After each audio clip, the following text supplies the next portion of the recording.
Anyway, ito Audrey, pag-usapan natin itong alam naman natin isang talamak na problema o issue, ang rape. Ito po isang forma ng, isa po sa mga forma na laganap ng pang-aabuso lalo na sa mga kababaihan. Para po pag-usapan ito, makasama natin this morning ating paborito, Audrey. Let us all welcome Attorney Mariz Manalo, ang past president ng IBP Calmana Chapter. Good morning, Attorney. Welcome to Good Morning, Attorney. Hi, magandang umaga sa inyong dalawa at sa mga tagatangkilik na inyong TV show. Alright, Attorney, umpisaan natin. Alam kasi natin na kapag sinabi yung rape, alam natin agad kababaihan ang naaabuso. Pero ano po ba talaga ang real definition ng rape? Okay, kasi meron tayong tinatawag na anti-rape law. Ang ano lang dito is, paano nakocommit ba yung rape? Una, sabi ng batas, ito ay dapat merong sexual intercourse ang isang lalaki sa isang babae under the following circumstances. First, yung tinatawag na merong fit, force, intimidation, tsaka threat. Pinilit. Pinilit. O yung because of that sexual intercourse, dineprive mo yung reason. O naging unconscious yung babae. Kasi walang consent. Okay, o kaya naman yung tinatawag na yung true fraudulent machination o yung grave abuse of authority. O pwede rin na kung yung victim ay under 12 years old. Okay? So, yun yung mga yung mga circumstances. At meron din yung pangalawa, yung dinagdag ng batas, ang rape ho ay pwedeng makumit ng kahit na sinong tao, sa kahit na sino, kapag nagawa yung tinatawag na, through any of the, yung circumstances, yung fit, yung force, intimidation, tsaka threat, yung pag, whether it is, not necessarily sexual intercourse, halimbawa yung oral sex, anal sex, o yung pag-insert ng any kind of instrument dun sa anal or yung organ ng isang tao. Pero attorney, ito po'y applicable ang batas na ito, hindi lang sa mga mag-girlfriend o maging sa mga mag-asawa. Yeah. That's, Audrey, that's what you call marital rape. Ang marital rape kasi, actually, ito'y desisyon ng Korte Suprema natin, just this year, dito, nakukumit ang marital rape kung ang babae ay hindi sumang-ayon na makipagtalik sa kanyang asawa. Okay? And ito ay nagkaroon namang tayo ng marital rape because of this expanded, yung definition ng rape under anti-rape law. Kasi before, pag pinilit ka ng asawa mo, considered rape. No, before nung wala pa tong anti-rape law, walang rape. Kailangan legally separated kayo para magkaroon ng rape. Pero because of this law, ang sabi ng Korte Suprema, hindi po pwedeng magkaroon, hindi mo po pwedeng sabihin na asawa mo yan. Because hindi mo po pwedeng pilitin ng asawa makipagtalik sa'yo just because both of you are married. Okay? So, kasi hindi pag-aari ng lalaki yung katawan ng babae. Ganon. So, dapat may consent pa rin. Of course. Ngayon sasabihin, paano kung ano naman, di ba mag-asawa kami? Di ba meron kaming, kaya sinasabi mo kanina, meron kaming obligation to procreate, to love it. Yeah, you can do it. Meron kayong ganon, pero dapat it should be mutual, consensual. Such that kung ayaw makipag-sex ng asawa mo, despite the fact na mag-asawa kayo, something is wrong with her. But the point is, hindi mo siya pwedeng puwersahin. The thing that you can do is to file an annulment because something must be wrong with the psychological, o yung personalidad ng babae. And then it could be a ground for nullity of marriage. Okay, so mabigat na ebidensya po ito para sa pag-file ng annulment.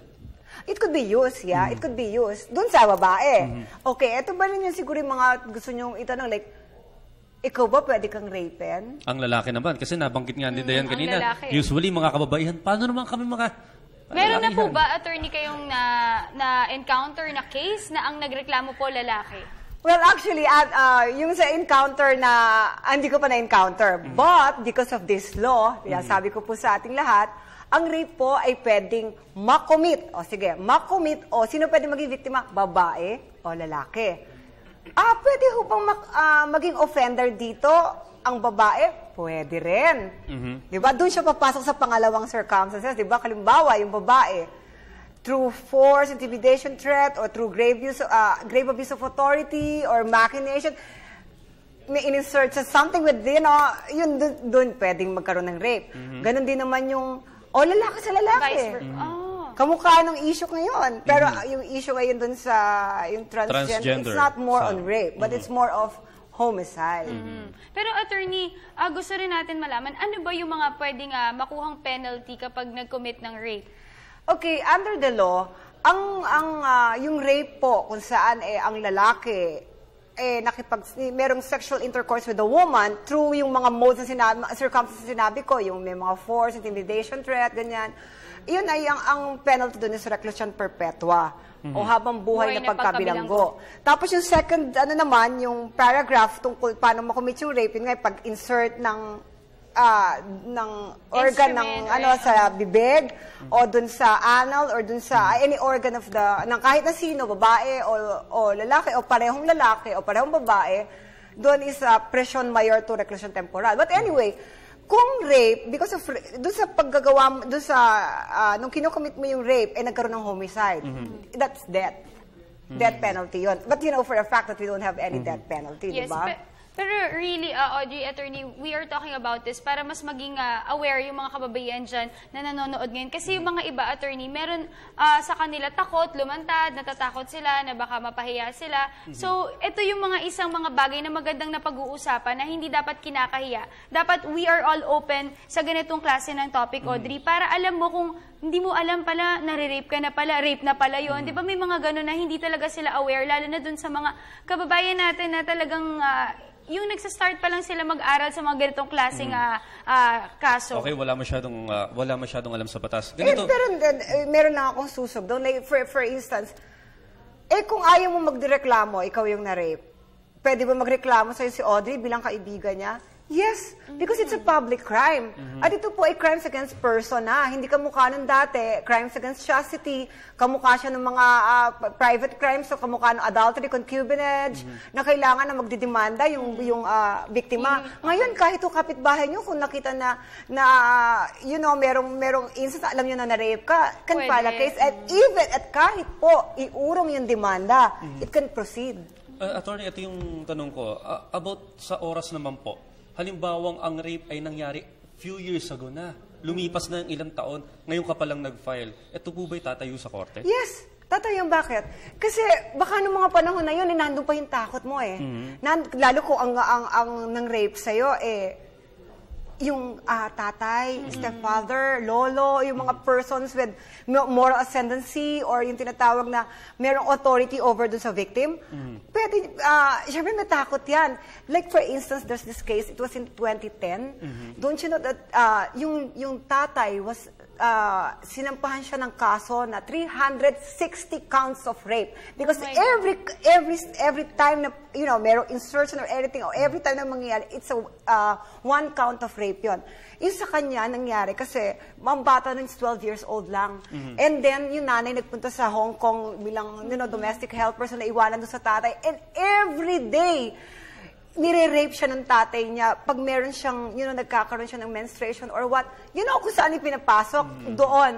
So it was really so hard for that, sa batang yun, hanggang nung nakapunta lang siya dun sa mga tsahin niya, dun lang ayaw na niyang bumalik, and then dun na nila nalaman na ni-rape pala. And alam mo yung, since dapat siyang death penalty, hindi naging death penalty. So ang nangyari ngayon is, I think 14 years, I'm sorry, but napakaraming taon. Kasi nga, 360 counts of rape. Parang panghabang buhay na siguro yun. Pero, attorney, di ba, usually, Audrey, iba pa nga, baby. Alam mo yung nakakalungkot malaman, may mga ganyang mga klase ng storya na nire-rape as early as mga 5 years old. O minsan, bata pa talaga, mga baby pa lang. Death penalty yun. Because pag ang rape po ay ginawa nyo sa mga bata na ang edad ay nasa 12 years old pababa, siguraduhin pong death penalty yan. Dito? Ano pong mangyayari? I'm sorry? Since walang death penalty it should be reclusion perpetua. Okay. Kaya nga, di ba, marami pa rin nagsasalita kamukha ng pinag-usapan natin last time. Siguro sa mga ganitong klaseng krumal-dumal na krimen na parang anong klaseng kademonyohan yung pumasok sa inyo para yung bata na ganong kalit na sanggol pa lang pag nasaan. Pero attorney, itong tanong ko, halimbawang hindi naman ang magulang ang rape. Pero, inalaw ng magulang na ibenta yung bata. Halimbawang kakasuhan din ba yung magulang? That's human trafficking. So we will go to the other, ibang klaseng batas naman yan. Human trafficking yan. Pero yung yung halimbawa, yung ibinenta mo yung anak mo para, maging prostitute or ganyan, that's human trafficking. Wala, doon.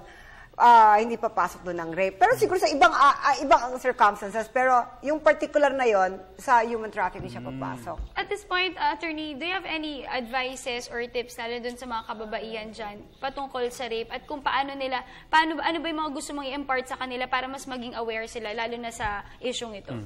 Siguro not only sa kanila, sa mga biktima, kundi doon din sa mga kaibigan, magulang, especially yung pamilya, o yung mga nakapaligid, na may knowledge pag merong, kasi alam mo dito sa kasong rape dalawa lang to ang testigo, dalawa lang to, yung nang rape at yung ni-rape. Kasi kung meron testigo, bakit mo inalaw? Pero mostly, talagang dalawa lang sila. So, sabi nga nila, mahirap patunayan ito kasi dalawa lang kayo, wala nang ibang testigo. Pero mahirap din hong depensahan ng mga taong ng rape. Kasi mas pinaniniwalaan ng husgado, lalo kung bata, babae, pumunta sa husgado at sinabi at tinestify niya na yun nangyari sa kanya. Tapos straightforward, everything. Mas bibigyan sila ng, papanigan sila ng ating batas. Kasi makikita mo yung yung kultura lalo ng Pilipinas, 'di ba? Ng mga Pilipina, hindi mga shy yan Pero pag nilabas nila 'yon, talagang na-rape sila.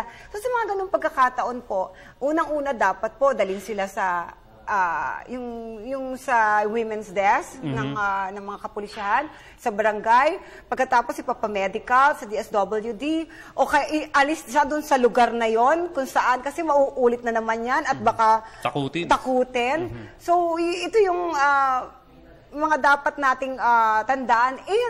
Tatandaan mo, pag ikaw halimbawa may problema ka, yung mga taong malapit sa'yo alam alam yung pilantik ng mata mo, yung kilos mo. Pag yung anak natin, lalo yung mga yung mga girls, actually kahit sa lalaki po, di ba sabi nga pwede, titignan po natin if something is wrong. Sometimes mga teachers pa, di ba, yung mga nangyayari. So, titignan nyo, ito ba, ano ba nangyayari? Yung maging kasi usually mga biktima sa ganyan, ayaw nilang ilabas bakit? Natatakot sila. Usually natatakot, nahihiya, at ayaw nilang idama yung mga magulang nila, di ba? Pero kung nandyan po tayo lagi, kaya sabi ko laging maging vigilant, kasi titignan nyo lagi, obserbahan yung mga anak nyo o yung mga kaibigan ninyo. And it's all right na sabihin niya kasi ilalabas din niya yon. Okay, maraming salamat sa lahat ng impormasyon. Ngayon lang natin nalaman na pati pala yung lalaki pwede rin magreklamo. At pati rin pala mag-asawa. Okay, maraming salamat po sa impormasyon. Thank you so Attorney much Maris. for joining us this morning. That was Attorney Maris Manalo, past president ng IVP Calmana Chapter.